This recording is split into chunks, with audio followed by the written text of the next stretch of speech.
Hello दोस्तों, आप सभी का स्वागत है आपके अपनी YouTube channel MK teaching point में। साथियों, बात करेंगे यहाँ पर उत्तर प्रदेश बीएड चयनित के परपेच में। जानेंगे शिक्षा मित्र जो गुड्डू सिंह की याचिका थी वो डिस्पोज ऑफ हुई है और सुप्रीम कोर्ट का आर्डर आ चुका है। आर्डर में क्या चीज़ें मेंशन की गई हैं इस वीडियो के माध्यम से आपको अवगत कराएंगे। निवेदन रहेगा वीडियो को शेयर करके चैनल को जरूर सब्सक्राइब करें, जिससे सारी महत्वपूर्ण जानकारियाँ आपको आसानी से प्राप्त होती रहें। साथियों, बात करें आपके केस के परपेच में तो इसकी सुनवाई जो है कोर्ट नंबर 5 में आइटम नंबर 66 पर हुई। ये आइटम नंबर 66 पर जब सुनवाई हुई तब साथियों आप सभी को हम अवगत करा दें इस केस को क्या निष्कर्ष दिया गया, क्या परिणाम निकल कर आया, उसकी बात करेंगे। तो साथियों, ये याचिका है Guddu Singh versus union of India की। और यहाँ पर बात कर लें तो साथियों ये याचिकाकर्ता जो है शिक्षा मित्र हैं और इनका पूरा प्रयास था कि एक बड़ा निष्कर्ष निकल कर आए, क्योंकि जो बीएड अभ्यर्थी हैं उनको बाहर किया जाए और उनके स्थान पर इनका चयन सुनिश्चित किया जाए। तो साथियों यहाँ पर आप देख रहे हैं कई सारी याचिकाएं और कई सारे आईए आपको देखने को मिलेंगे। ये सुनवाई जो हुई है जस्टिस अनिरुद्ध बोस और जस्टिस संजय कुमार सर की बेंच में हुई। अब साथियों यहाँ पर देख सकते हैं पिटिशनर की तरफ से एडवोकेट आपको कपिल सिब्बल सर का नाम दिखेगा और आनंद नंदन जी का नाम दिखेगा। ऐसे कई सारे एडवोकेट के नाम आपको देखने को मिलेंगे। तो साथियों, जब आइटम नंबर 66 पर इसकी सुनवाई हुई थी तब साथियों इसमें आर्डर क्या निकल कर आया है उसके बारे में बात करते हैं। साथियों, यहाँ पर आप देख रहे हैं लिखा गया है कि वकील की बात सुनने के बाद न्यायालय ने निम्नलिखित जो है आदेश दिया है कि इन मामलों का उल्लेख किए जाने पर विचार किया जाता है।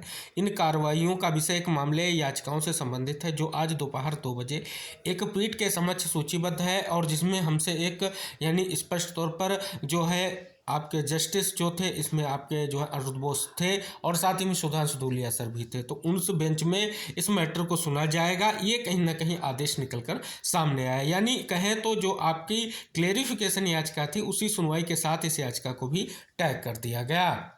लेकिन साथियों आप सभी को हम अवगत करा दें, जब ये सुनवाई हुई तो स्पष्ट तौर पर पूरा प्रयास किया गया कोर्ट में जो एडवोकेट पैनल था कि अपनी बात को रखा जाए। लेकिन साथियों आप यहाँ पर देख रहे हैं अभी इस याचिका का जो स्टेटस है वो डिस्पोज दिख रहा है। यानी ये याचिका क्लेरिफिकेशन के साथ टैग हुई, पहले इसकी सुनवाई हुई फिर क्लेरिफिकेशन के साथ टैग हुई।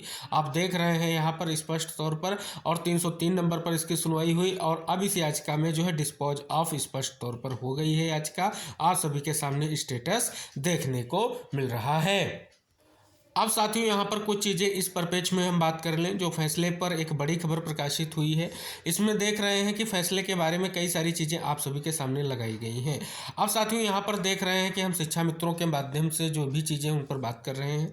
तो साथियों यहाँ पर देख सकते हैं एक खबर प्रकाशित की गई। इस खबर को अगर आप रीड करेंगे तो स्पष्ट होगा कि शिक्षा मित्रों की याचिका पर विचार नहीं। उत्तर प्रदेश प्राथमिक शिक्षा मित्र एसोसिएशन में अर्जी दाखिल कर शिक्षा मित्रों को नियमित किए जाने की मांग की थी, लेकिन कोर्ट ने सोमवार को उनकी याचिका पर विचार नहीं किया।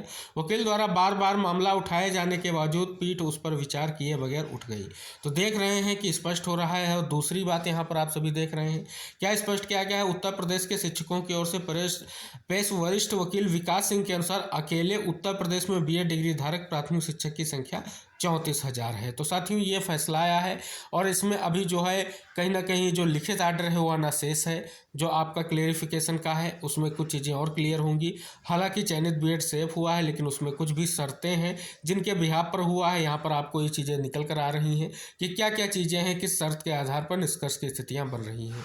तो साथियों अगले वीडियो में हम डिस्कस करेंगे जो बीएड वर्सेस बीटीसी का जो फैसला है ये किस बिहाफ पर आया है और किस प्रकार से क्या स्थितियाँ हैं। तो जरूर वीडियो को शेयर करके चैनल को सब्सक्राइब कीजिएगा, जिससे सारी महत्वपूर्ण जानकारियां आसानी से आपको प्राप्त होती रहेंगी। अब साथियों अगर हम बात कर लें इस याचिका के परपेच में, तो जो प्रयास किया गया था, क्योंकि साथियों आप सभी को पता है पहले जब सुनवाई हुई थी इस याचिका में तो जो है तीनों पार्टी जिनको रिस्पोंडेंट बनाया गया था सभी को नोटिस इशू किया गया था।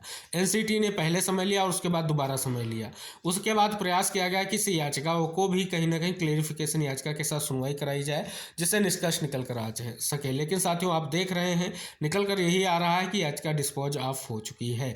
तो यानी स्पष्ट तौर पर कहीं ना कहीं एक बड़ी स्थिति स्पष्ट हो रही है। शिक्षा मित्रों की याचिका जो थी कहीं ना कहीं वो भी अब आपकी जो है याचिका डिस्पोज ऑफ होने का अर्थ है कि याचिका पर अब सुनवाई नहीं होगी।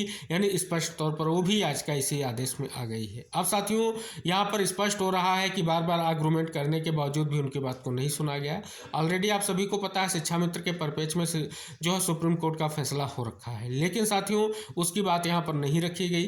केवल और केवल यहाँ पर स्पष्ट तौर पर उनका प्रयास था कि उनके बारे में भी उनके बातों को भी सुना जाए, लेकिन आप देख रहे हैं कि कोर्ट से यही निष्कर्ष निकल कर आ रहा है, खबर के माध्यम से भी स्पष्ट हो रहा है कि उनकी बात को नहीं सुना गया है। तो स्पष्ट हो रहा है ये जो आपका बीएड का क्लेरिफिकेशन जो याचिका थी जो मध्य प्रदेश राज्य सरकार ने लगाई थी, उस बिहार पर एक और याचिका का निस्तारण हो गया है। तो इस बिहार पर देख रहे हैं कि एक और बड़ी स्थिति जो क्लियर हो रही है, क्योंकि 69,000 शिक्षक भर्ती में पहले आपने देखा था हाई कोर्ट में जो केस था आकाश पटेल वाला, उसको भी कहीं ना कहीं स्पष्ट तौर पर इसी बिहार पर निस्तारित किया गया था। और उसके बाद ये गुड्डू सिंह की याचिका भी कहीं ना कहीं क्लेरिफिकेशन के बिहार पर निस्तारित हो गई है। यानी बात कर लें तो अब वर्तमान में जो है बीएड वर्सेस बीटीसी के परपेज को ले लें तो ना तो कोई हाईकोर्ट में केस अभी स्पष्ट तौर पर विद्यमान दिख रहा है और ना ही आपको जो है स्पष्ट तौर पर सुप्रीम कोर्ट में अभी दिख रहा है। तो आशा है आने वाले समय में जो आपका ऑर्डर आने जा रहा है क्लेरिफिकेशन का, उसमें सारी चीज़ें क्लियर की जाएंगी। फिलहाल ये स्पष्ट हो रहा है जो भर्तियां सब्जेक्ट टू आउटकम नहीं थी या किसी कोर्ट से कहीं ना कहीं स्पष्ट तौर पर प्रभावित नहीं थी, उन भर्तियों में जो बीएड अभ्यर्थी चयनित हुए हैं और 11 अगस्त 2023 से पहले हुए हैं, उनके लिए कहीं ना कहीं निष्कर्ष निकल कर आ चुका है। और जो जजमेंट था अगस्त का, उसका रिव्यू करते हुए जस्टिस ने स्पष्ट तौर पर कहीं ना कहीं निष्कर्ष दे दिया है। लिखित ऑर्डर आने पर साथियों और भी चीज़ें क्लियरिफाई होंगी कि शिक्षा मित्रों के इतने आर्गूमेंट को नहीं कहीं ना कहीं कोर्ट ने डिनाई किया है, क्या उनके बारे में कुछ निष्कर्ष निकलेगा, क्या कुछ क्लेरिफिकेशन याचिका के ऑर्डर में उनके लिए कुछ होगा, तो ये सारी चीज़ें आपको देखने को मिलेंगी। फिलहाल आज याचिका जो है डिस्पोज ऑफ हुई है। तो साथियों ये थी महत्वपूर्ण सूचना। वीडियो को शेयर करके चैनल को जरूर सब्सक्राइब करें। मिलते हैं नेक्स्ट अपडेट के साथ, तब तक के लिए टेक केयर, बाय बाय साथियों।